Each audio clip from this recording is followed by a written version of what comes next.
This is Welcome to Camp Slither, which is book 9 in the Goosebumps HorrorLand series by R.L. Stine. Chapter 4. Roddy's eyes bulged. He poked me again. I jumped away from him. The kid was giving me bruises.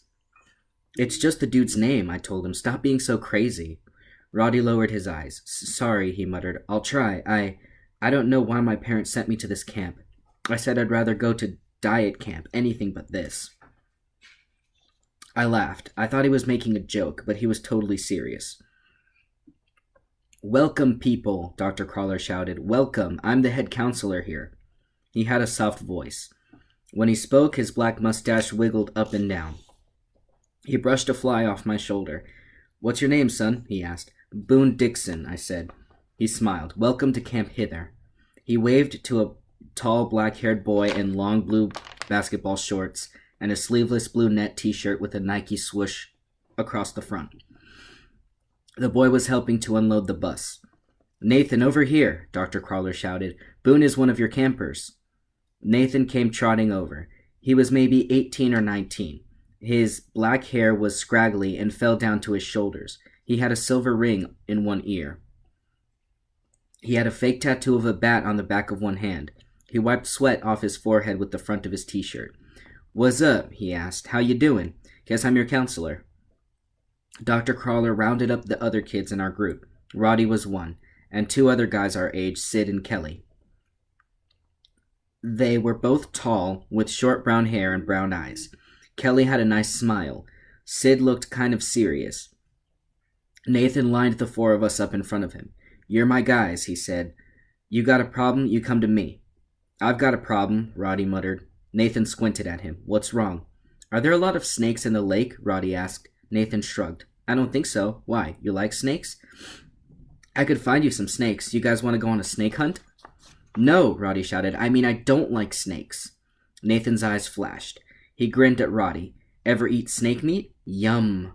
Roddy made a disgusted face. "That's sick." "What does it taste like?" Kelly asked. "Kind of like chicken," Nathan said, "only snakier." He waved one arm. "Follow me, guys." He led us away from the parking lot toward the wooden cabins up ahead. Our sneakers thudded on the soft dirt. "Where are we going?" Roddy asked. "To our cabin? Does our cabin have a bathroom in it?" "You have to see the nurse first," Nathan replied. "The nurse?" Roddy squeaked. "Are we getting a shot?" "Take a deep breath," Nathan told him. "You're kind of weird, aren't you?" "But I don't get it," Roddy said, trotting up to keep with the rest of us. "Why do we have to see the nurse?" "It's the rule," Nathan said. The nurse greeted us in the doorway of her little shack.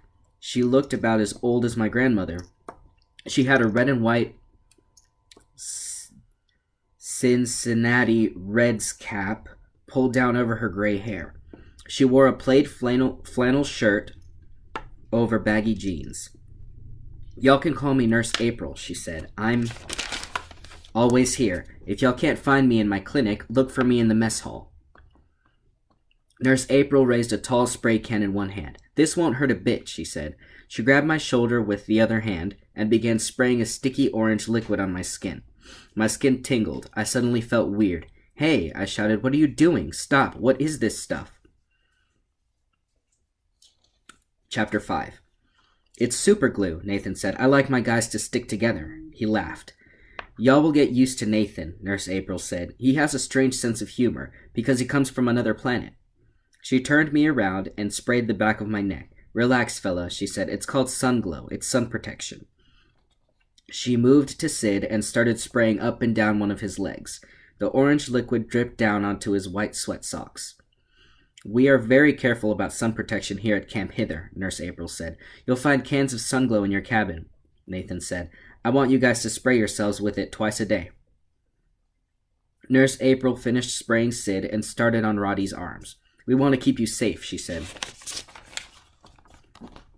My skin felt a little itchy. Sid and Kelly waved their arms in the air, trying to get the sunscreen lotion to dry. Other campers were lined up outside, waiting for their turns. When we were all covered in the stuff, Nathan led us to our cabin. The cabins were spread out along a trail through tall, shady trees. As we walked, I could see the soccer field, and in the distance the lake shimmering in the sunlight. The girls' cabins came first. The boys' cabins were deeper in the woods. The cabins all had name signs above their doors. We passed Cobra, Rattler, and then Black Mamba. Nathan stopped outside a small cabin with peeling paint and one boarded-up window. The cabin was named Cottonmouth. Maybe you noticed, he said. The cabins here are all named after poisonous snakes. That's awesome, I said. Sid and Kelly agreed. Of course, Roddy made a face. It's creepy, he muttered. He followed Nathan into Cottonmouth. We followed Nathan into Cottonmouth. It was just big enough for 2 bunk beds and 2 dressers. A poster of a big brown iguana hung between the 2 bunk beds. 2 bulbs hanging on cords from the ceiling were the only lights. Can I have a bottom bunk? Roddy asked. I toss and turn a lot in my sleep. No problem, I said. I'll take the top. A couple of junior counselors walked up to our cabin with our bags piled on a cart. Nathan told us to grab our bags and put our stuff away. Roddy tugged at Nathan's shirt. Did you know kids call this place Camp Slither? He asked. Nathan laughed. Nope, never heard that one. Pretty good. Roddy didn't give up. Well, did you hear any stories about a giant snake that lives in the lake? Nathan laughed again. Do you believe everything you hear? No, Roddy started, but forget all those scary stories, Nathan told him. We're here to have fun, right? And to learn about the outdoors? Sid and Kelly were staring at Roddy like he was some kind of weirdo. I felt sorry for the kid. He was so frightened. I hoped he wasn't going to be a pain all summer. Hurry, unpack, Nathan said. Then shove your bags under the bunks. First camp meeting is in half an hour. I'll come back to take you to it. He ran off. The screen door slammed behind him. We started to pull stuff out of our bags. I turned to Kelly and Sid. You guys been here before? They shook their heads. We were all first-timers. Roddy held his toothbrush and deodorant. Where's the bathroom? Didn't you see it? Kelly said. We passed it on the trail. It's that long building that isn't painted. Roddy let out a sigh. He pulled a flashlight from his bag and placed it on the floor next to the bed. Kelly picked up a can of Sunglow and squirted Sid on the back of the neck. Sid shrieked and dropped the stack of t-shirts he was holding. Hey, what's the big idea? Kelly laughed. Sun protection, he said. Sid pulled the spray can from Kelly's hand and let Kelly have it on the front of his t-shirt. I grabbed another can off the windowsill and sprayed Sid on the back of the neck too. We had an excellent spray battle. Even Roddy got into the act. A few seconds later, all 4 of us were laughing our heads off and dripping with the orange glop. Better get changed, I said. It's almost time for the camp meeting. I started to pull my wet, sticky shirt off, but stopped. I suddenly felt strange again. My skin tingled like before, but worse. It felt all prickly. I gazed at my hands and gasped. My skin was scaly. It had all these little cracks and lines all over it. Weird. I scratched the back of my hand, and a long strip of skin peeled off in my fingers. Chapter 6. I glanced over at the other guys. They seemed to be fine. No scratching, no tingling, no peeling skin. It's probably just dry skin, I told myself. I decided to ignore it. Nathan led us to the meeting ground. It was in a round clearing in the woods on the far side of the soccer field. Kids laughed and talked as we crossed the field. Some guys were singing a funny rap song. Heather came running up to me, her curly hair bouncing as she ran. How's it going? What cabin are you in? I asked her. 3 guesses. She rattled her bracelet. You're in Rattler? She laughed. Boone, you're a genius. Sid and Kelly picked up long twigs. They started slapping them against each other in a wild sword fight as we walked. Those guys never quit. Roddy walked between Heather and me. Kids tossed a red frisbee back and forth. Look out, someone shouted. It bounced off Roddy's back. He let out a cry. He probably thinks he was attacked by a snake, I thought. But Roddy got it together quickly. He picked up the frisbee and sent it sailing back to the kids. A nice toss. Roddy wants to tell us another horror story about a giant snake that lives in the lake, I told Heather. It's not a horror story, Roddy protested. It's a legend about Heather Lake. A kid told me it was true. Heather rattled her bracelet in Roddy's face. Go Rattlers! Rattlers rule! She cried. And she did a freaky snake dance around Roddy and me. My sister is totally disturbing. What's the legend? I asked Roddy. This guy told me about a giant diamond Diamondback water snake, Roddy said. The snake is giganto. Really, it's as big as 2 alligators. Whoa, I said, that's a big snake. And it lives in the lake? Roddy nodded. Its name is Serpo, and it needs to be fed. If it isn't fed, it crawls out of the lake and attacks the camp. That's doo-dah nasty, Heather said.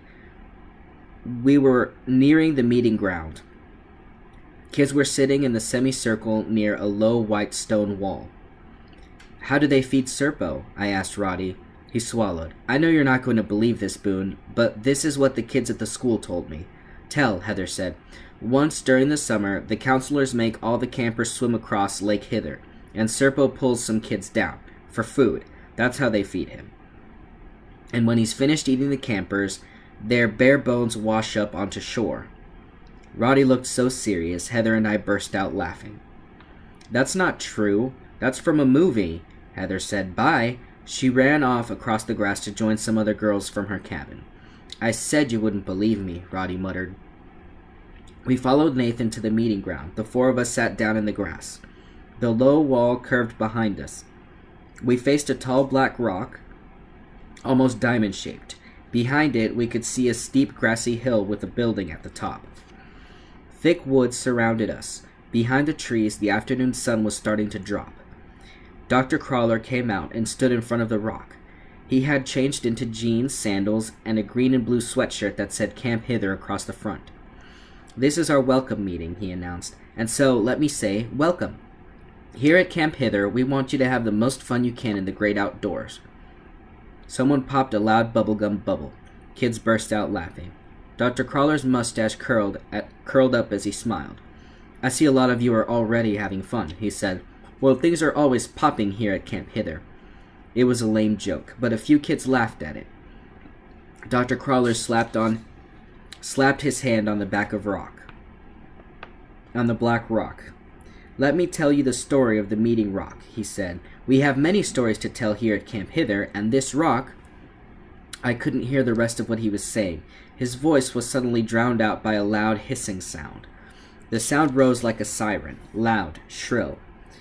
It seemed to float down from the hill. Roddy pressed his hands over his ears. His eyes grew wide with fright. I told you, he whispered, snakes, snakes everywhere. Chapter 7. Dr. Crawler kept talking. Didn't he hear it? Was he just ignoring it? Roddy jumped to his feet. What is that sound? He cried. Dr. Crawler's smile faded. He squinted at Roddy. Wow, you must never leave your house, he said. Haven't you ever heard crickets before? Everyone was staring at Roddy. It doesn't sound like crickets, a girl said. She had to shout over the loud hissing noises. I promise you, city kids, that's what crickets sound like, Dr. Crawler said. Tell you what, tomorrow we'll all go on a long hike. It'll be a cricket hunt. Roddy sat back down next to me. The hissing sound died suddenly. It just cut out, like someone turning off a radio. I turned to Roddy and whispered, It could have been crickets, I said. Just ignore it. But the sound got me thinking. Was the hill really crawling with snakes? Was Dr. Crawler trying to keep it from us? Maybe he just didn't want us to get scared on our first day of camp. Dr. Crawler started talking about camp activities. I kept thinking about Roddy and how scared he was, and I kept waiting for the hissing sound to start up again. Our cabin wars begin next week, Dr. Crawler said. He kept slapping the weird-shaped rock as he talked. It's cabin versus cabin. I'll explain the point system later, but believe me, people, cabin wars get pretty intense. I mean, it's take no prisoners around here. Cottonmouth rules, Kelly shouted. Dr. Crawler laughed. Kids started shouting out the names of their cabins. I told you it gets intense, Dr. Crawler exclaimed. And of course, the big event, the biggest competition, is the swim race across Lake Hither. I saw Roddy shiver, and I knew he was thinking about Serpo, the enormous snake at the bottom of the lake. When the meeting broke up, I ran over to Nathan. He and 2 other counselors were pulling candy bars out of a backpack and passing them to each other. Nathan turned when he saw me. Sorry, you're too late. None left, he said. The other 2 counselors wandered off, chewing loudly. I don't want a candy bar, I said. I have a question. Tell me the truth about the hissing. Nathan shrugged. Yeah, I heard it too, he said. I think it's just the wind or something. Catch you later. He called to the other counselors and went running after them. The wind? Was Nathan totally clueless, or was he hiding the truth from me? That night, just as I was getting used to the lumpy, hard mattress, just as my eyes were closing, the hissing started up again. Next morning, Roddy woke me up with a shrill wail of terror. "Snake!" he screamed. "Oh, help me! Snake!" I jerked straight up in my top bunk and smacked my head on the ceiling. Pain shot down my body. I dropped to the floor and glanced all around. I didn't see a snake anywhere. "Snake! Snake!" Roddy screamed. Was he having a bad dream? I grabbed his shoulders and shook him. Kelly and Sid hurried up beside me. "Where?" I demanded. "Where's the snake?" It's in my head," Roddy cried. Roddy's whole body shuddered and shook. He pointed frantically to his ear. "It's inside me." I grabbed his head and tilted it to get a better look inside, and saw something green wiggling around in there. Chapter 8. Carefully, I lowered my thumb and forefinger to Roddy's ear and pinched them around the wiggling green thing. Gently, I tugged it out. "Oh, gross," Sid cried. Kelly let out a low moan. I stared at the fuzzy caterpillar between my fingers. "How did this get in your ear?" Roddy was still shaking. Tears rolled down his face. It must have crawled in while I was asleep. I thought it was a snake." "Just a caterpillar," I said. I tossed it out the cabin window. "Sick," Kelly said, scratching his ears. "That was way sick." "I don't want to think about it ever again," Sid said. "Oh, my ear still itches," Roddy moaned. "Hey, Boone, what if it laid eggs in there? What if in a few weeks 1,000,000 caterpillars hatch inside my head?" "I don't think caterpillars lay eggs," I said. A few minutes later, Nathan came to make sure we were awake. He was surprised to find us already getting dressed. He made us spray ourselves with sunglow before we could go to breakfast. We had egg sandwiches on English muffins in the mess hall, not too shabby. I saw Heather at a table across the long room. I walked over to her. "Did you sleep?" I asked her. "Diggity diggity," she said. The other girls at the table laughed. "Did you hear the hissing?" I asked. "Diggity diggity," Heather repeated. "Did you hear there's a 2-mile hike this morning? Diggity diggity." I could see I wasn't going to get anywhere with her. She does this to me all the time. She thinks she's a riot. "Diggity diggity to you too," I muttered. I went back to my table and had another egg sandwich. Dr. Crawler had promised us we'd hike, and that's what we did. The counselors led the whole camp along a dirt trail that twisted through the trees. It was pretty awesome. I walked with Nathan, Sid, and Kelly. I made sure I kept ahead of Roddy. I wanted to enjoy the forest. I didn't want to hear or think about snakes or caterpillars crawling into anyone's ears. We didn't see a single snake. We saw some amazing birds, 2 bright red cardinals perched on a low tree limb right above our heads. They stared down at us as if daring us to come closer. We saw a lot of chipmunks, some fast-running field mice, and a brown rabbit. The rabbits froze on 2 legs and stood as still as statues, waiting for us to pass. Sid kept snapping pictures with his cell phone. He stopped suddenly when we saw a family of skunks cross the path up ahead. We all stopped. There were 5 skunks walking in a single line. The mother walked in front, the 4 little ones followed. "Keep downwind," Nathan whispered, waving us back. "Keep downwind." I guess he meant don't let the skunks smell you. I froze like everyone else. No one moved or talked till the skunk family was long out of sight. Then we all started talking and laughing at once, and everyone kept repeating, "Keep downwind, keep downwind." It was the joke of the morning. By the time we got back to camp, the sun was high in the sky and beat down on us. I was hot and sweaty, almost as smelly as a skunk. Nathan gathered Sid, Kelly, Roddy, and me outside our cabin. "Swim trunks," he said. "Get moving, guys. Swim trunks. We need a nice swim in the lake." I saw the flash of fear in Roddy's eyes, but I didn't care. A cool swim in the lake was just what I needed. "Swim trunks," Nathan ordered. "And keep downwind," I added. A few minutes later, the 4 of us were standing on the shore of Lake Hither. Tall grass ended a few feet from the water, leaving a muddy beach. The lake was shaped like a perfect circle. The water shimmered so brightly in the sunlight, I could barely see the land on the other side. A short dock made of wood planks stretched out into the lake. The dock had 2 rowboats and a sunfish tethered to it. They bobbed against each other in a gently lapping water.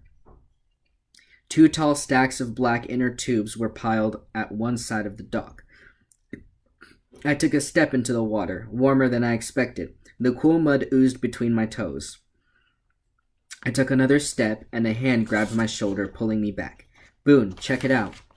It was Roddy. He pointed to a deep rut in the muddy shore.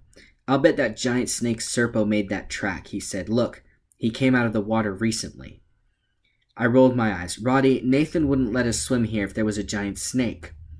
Roddy kept staring at the rut in the mud and shaking his head. Nathan stepped beside us. He hitched up his long gray swim trunks. He pushed his stringy hair out of his eyes and gazed at Roddy. "I'm worried about you, dude," he said. Roddy blinked. "Huh? Me?" "I heard what you said," Nathan replied, "about the giant snake and everything." He kicked at the rut until he filled it with mud. "I'm going to prove to you how safe this lake is," Nathan told Roddy. "I'm going in first. Watch." Nathan spun around. He took off, running past us. His feet kicked up mud and then splashed water as he ran. He stretched his arms in front of him and did a surface dive into the lake. We could see him swimming underwater smoothly, going deeper, then rising back up. He surfaced maybe 10 or 20 feet from us, not far from the shore. He motioned for us to join him. "Water's fine," he called. Then suddenly there was a big splash. Nathan's arm shot straight up in the air. He opened his mouth in a terrifying, shrill cry. "Oh, help! It got me!" Water flew up all around him, and Nathan shot straight down. His chest slid under, then his head. His hands moved over the surface for a second, as if trying to grab on. Then they disappeared, pulled down under the tossing water. The 4 of us stood frozen in the muddy shore, not moving, not breathing, waiting, but Nathan didn't come back up.